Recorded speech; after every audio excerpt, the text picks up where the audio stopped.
Hello everyone. तो आज हम स्टार्ट करने वाले हैं रिलेशन।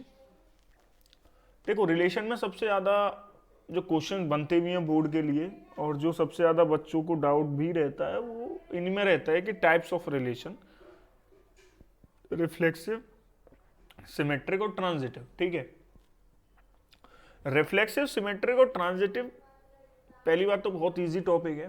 ठीक है, कंफ्यूजन वाली कोई बात नहीं है।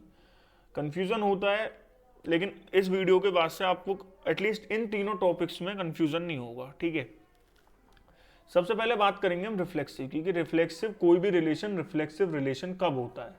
देखिए, मेरा मानना ये है कि एग्जाम्पल के साथ जब चीज़ें समझाई जाएं तो ज़्यादा अच्छे से समझ में आती हैं।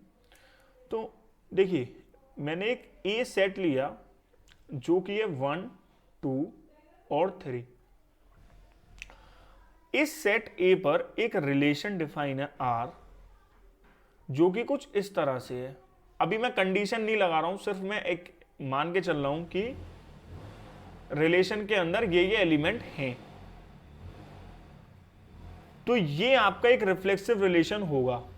लेकिन कंडीशन क्या है? कंडीशन तो समझ में आई नहीं। कंडीशन ये होती है रिफ्लेक्सिव रिलेशन की कि आपका रिलेशन, इस चीज को जो मैं बोल रहा हूं कम से कम 2-3 बार लूप में सुनिएगा। ठीक है, आपका रिलेशन जिस भी सेट पर डिफाइन है उस सेट के सभी एलिमेंट खुद के साथ मैप होने चाहिए। जैसे अगर आपने 11th क्लास में डोमेन और कोडोमेन वाला पढ़ा होगा, तो मैं ये कह रहा हूं कि एक रिलेशन है जो ए से ए पर डिफाइन है। ठीक है, ए के अंदर क्या एलिमेंट है? 1, 2, 3। और इस ए तो ये भी वही है, तो इसके अंदर भी 1, 2 और 3 ही होंगे। तो हर एक एलिमेंट खुद के साथ मैप होना चाहिए। ये रिफ्लेक्सिव रिलेशन की कंडीशन होती है। अगर कोई भी एक भी एलिमेंट ऐसा है जो खुद के साथ मैप नहीं कर रहा, तो आप उसको कह सकते हैं कि ये रिफ्लेक्सिव रिलेशन नहीं होगा। तो ये आपका रिफ्लेक्सिव रिलेशन ये होता है। समझ आ गई बात? नेक्स्ट चलते हैं। नेक्स्ट क्या देखें?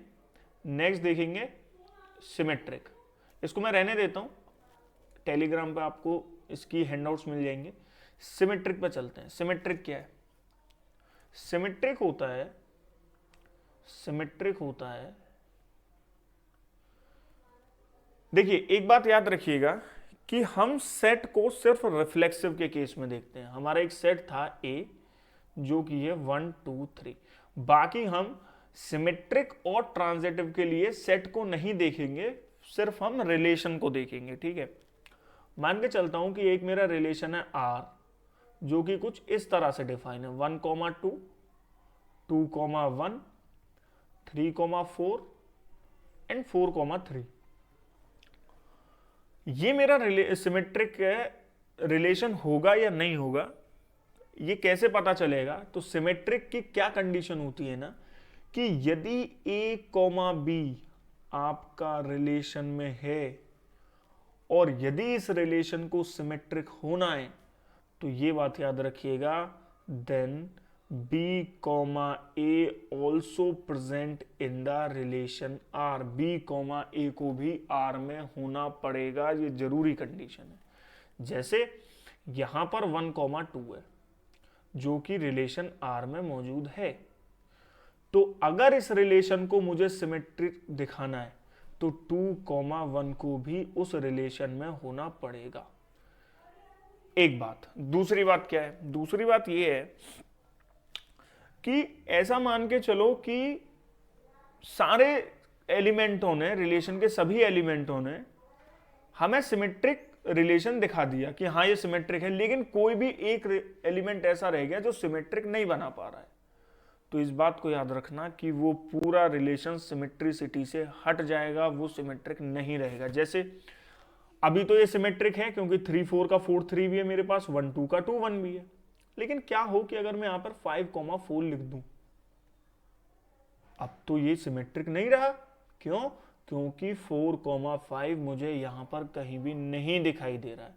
एक बात और आप याद रखिएगा, कंफ्यूज मत होइएगा। आप कहोगे सर अगर ए पर ये रिलेशन डिफाइन है तो ये आपने एलिमेंट तो इसमें 3 तक ही है, तो मैं सिर्फ एग्जाम्पल ले रहा हूँ, इसको थोड़ा और बढ़ा सकते हैं हम, 4,5 तक लेके जा सकते हैं, कोई प्रॉब्लम नहीं है। तो आई होप इस चीज़ को आप याद रखेंगे कि क्या सिमेट्रिक होता है। लास्ट हमारा जो बचा वो है ट्रांजिटिव। ट्रांजिटिव भी बहुत ईजी है, लेकिन ट्रांजिटिव में एक कंडीशन ऐसी आती है जो आपको समझनी बेहद ज़रूरी है। तो ट्रांजिटिव समझते हैं। ट्रांजिटिव क्या होता है कि अगर कोई A, B एलिमेंट मैंने देखा और वो रिलेशन के अंदर है, फिर इस B से ही स्टार्ट होने वाला मैंने एक और एलिमेंट देखा जो कि आपका रिलेशन में है। अगर ये दो स्टेप आपको मिल जाते हैं, ये इस टाइप के दो एलिमेंट यदि आपको मिल जाते हैं, तब आपको एक तीसरा एलिमेंट देखना पड़ेगा इसको ट्रांजिटिव बनाने के लिए, वो है AC।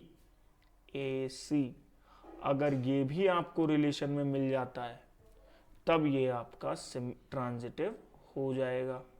एक बात एग्जाम्पल लेते हैं। एग्जाम्पल में क्या लूं, देखो जैसे रिलेशन है जो कि A सेट पर डिफाइन है और A सेट वही 1 2 3 4 5 ही मान लेते हैं। तो R के अंदर मान के चलो 1,1 है, 1,2 है, 2,1 है, बस इतना ही है।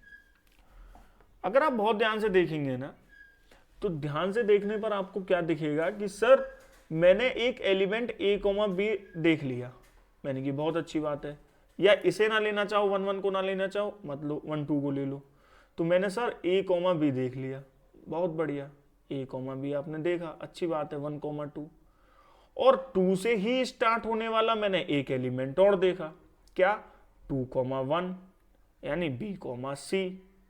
तो कंडीशन क्या थी, यदि इस टाइप के दो एलिमेंट मिल जाते हैं तो मुझे कंडीशन चेक करनी है A और C, यानी 1, 1 क्या 1, 1 रिलेशन में मौजूद है? कमेंट में लिखिए, मौजूद है। देखिए टाइम वेस्ट टाइम करके कमेंट में जरूर लिखा करिए, इससे क्लास में एंगेजमेंट आपकी बढ़ेगी, है ना। क्लास में आप अच्छी तरीके से नींद नहीं आएगी, है ना। तो इस बात को याद रखिएगा। तो अगर जो बोल रहा हूँ कमेंट में लिखने की तो लिखा करिए, ठीक है। तो R में मौजूद है 1, 1 क्या लगता है? बिल्कुल है। तो ये रिलेशन ट्रांजिटिव रिलेशन कहलाया जाएगा। लेकिन बच्चे एक बार इसमें जरूर कंफ्यूज होते हैं, उस कंफ्यूजन को मैं हटा रहा हूं। याद रखिएगा जब ये दो कंडीशन मिले तब इस तीसरी कंडीशन को देखना है। इस चीज को अपने माइंड में और अपने मुंह से 2-3 बार बोलो। जब ये दोनों कंडीशन मिले तब मुझे ये कंडीशन देखनी है। अदरवाइज ये नहीं है कि मान लो ये है ये नहीं है तो फिर मैं इसको ये कह दूंगा कि ये ट्रांजिटिव नहीं है। नहीं, ऐसा नहीं है। इन दोनों कंडीशनों के होने के बावजूद यदि ये नहीं है तब वो ट्रांजिटिव नहीं होगा। नहीं तो हर एक रिलेशन ट्रांजिटिव तो होगा ही होगा। समझ में आई बात? जब ये दोनों मिल जाएं और उसके बाद ये ना मिले तब वो ट्रांजिटिव नहीं होगा। आई होप क्लियर हुआ हो। ना क्लियर हुआ हो एक बार दोबारा से इस पूरी वीडियो को लूप में सुनो और आपको ये सब समझ में आ जाएगा। क्लियर है? आई होप ये आपको रिफ्लेक्सिव, सिमेट्रिक, ट्रांजिटिव अच्छे से समझ में आए होंगे, क्योंकि पूरी आपकी फर्स्ट एक्सरसाइज जो है वो इसी के ऊपर बेस्ड है। तो इसे अच्छे से समझिएगा। कोई भी डाउट आता है कमेंट में लिख दीजिएगा, मैं नेक्स्ट वीडियो में या एक अलग से